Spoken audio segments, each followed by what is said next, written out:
हम तो तुझसे मोहब्बत करते थे, हम तो तुझसे मोहब्बत करते थे। चांद सितारों में एक हजारों में तेरा यहाँ कोई जवाब नहीं है। शोख बहारों में महके नजारों में बाग में भी ऐसा गुल।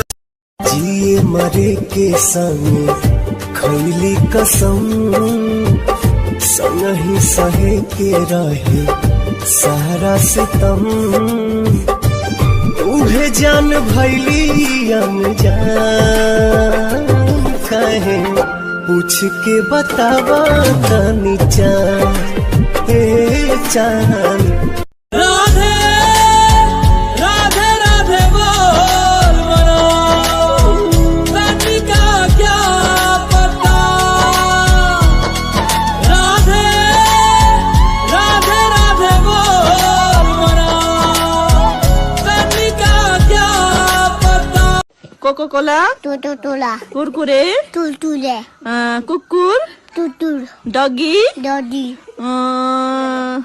के रे 11 इबेबेन, यता फर्केर 11 इबेबेन।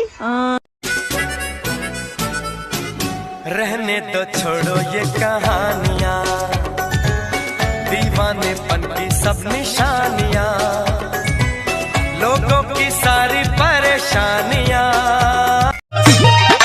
ए सुनत हवा का हो? कुछ कहले रहला याद बा?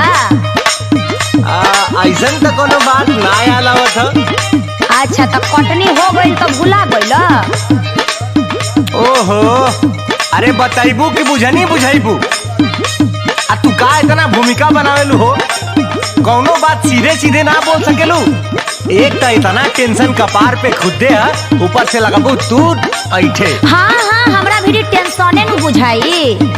काम निकल गइल ना, नहीं याद आवता तो सुन।